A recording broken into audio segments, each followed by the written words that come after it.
হ্যাঁ, এই যে দেখুন শীতকালে আমরা বান্দরবনে এসেছি। আমাদের এলাকা নামুজা বুড়িগঞ্জে সূর্যের মুখ দেখা যাচ্ছে না।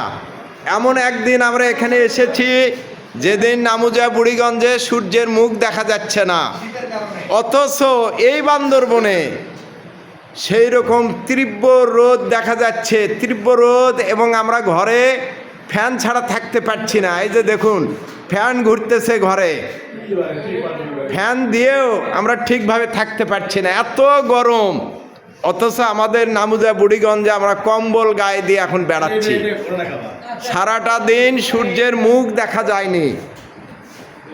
অনেকেই পাহাড় পর্বত ঘুরে এসে ক্লান্ত হয়ে পড়েছেন, তাই একটু আরাম আয়েশের জন্য তারা যে যেখানে সুযোগ পেয়েছেন সেখানেই শুয়ে পড়েছেন।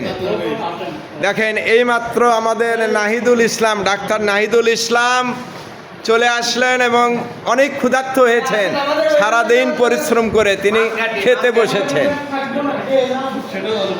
খুব গরম, খুব গরম, গরমে আমরা অস্থির হয়ে গেছি। আমরা মোটা কাপড়গুলো এনে সত্যি ভুল করেছি।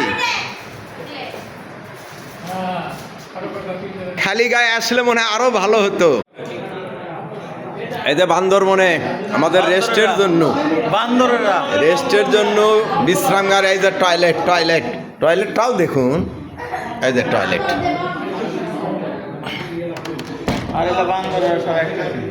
এই যে বান্দরবনে আমাদের রেস্টের জন্য আমরা রুম ভাড়া নিয়েছি মাত্র কয়েক টাকায়, মাত্র।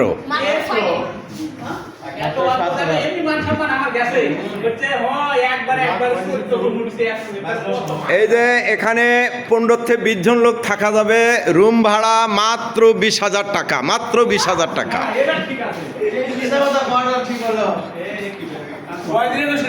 মিথ্যা তো একটু হলোই, কারণ 25,000-এর কাছে 20,000 বলছি, মিথ্যা হওয়া স্বাভাবিক। এই যে বান্দরবনে আমরা অনেক পল্লী চিকিৎসকেরা এখানে সমাবেশ করছি, পাহাড় পর্বত দেখে এসে ওনারা এখন বিশ্রাম নিচ্ছেন।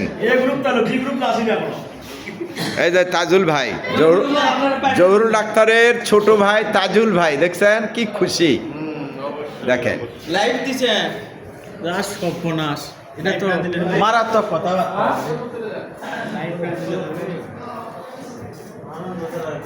এই যে ইমরুল, পিন মারা ইমরুল, এই যে সারা জীবন আপনারা খালি পিনই মারলেন, সারা জীবন মানুষ ভালো করে গেলেন।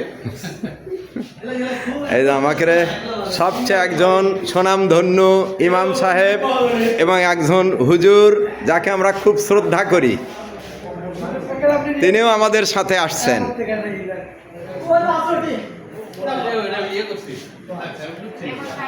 এই যে দেখেন আমার বড় ভাই, যিনি প্রতিবারই প্রথম প্রাইজটা পাচ্ছিলেন, জানি না এবার কি হবে।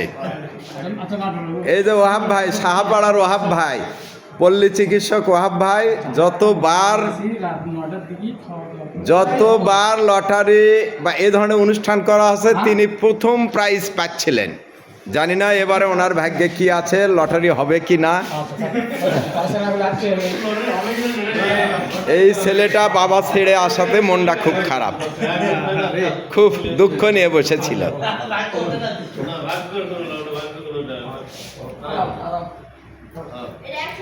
এই যে অনেক পরিশ্রম করছে, দুপুর থেকে এই সন্ধ্যা পর্যন্ত পরিশ্রম করছে, পাহাড়ে পর্বতে উঠেছে, তারপরে এসে বিশ্রাম নিচ্ছেন। আমাদেরই সহকর্মী একজন ডাক্তার দেখছি মাঝারের লোক ঘুমেই পড়ে গেছে, শুয়ে পড়া আর ঘুম ধরা সমান। জানি না আজকের সারা রাতে চেতন পাবে কিনা, জানি না।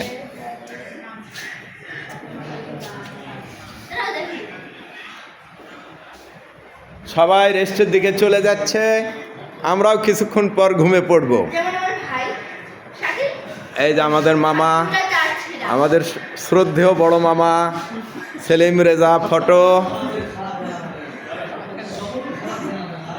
এই যে আমাদের, এটা হলো কোন জায়গার ওঠে,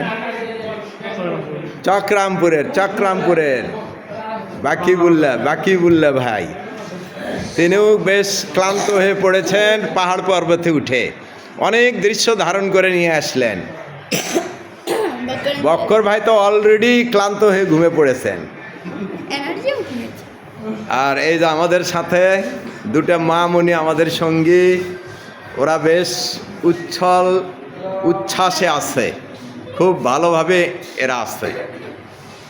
আল্লাহ সবাইকে ভালোভাবে ভ্রমণ করার তৌফিক দান করুক, আমিন। আসসালামু আলাইকুম ওয়া রাহমাতুল্লাহি ওয়া বারাকাতুহু।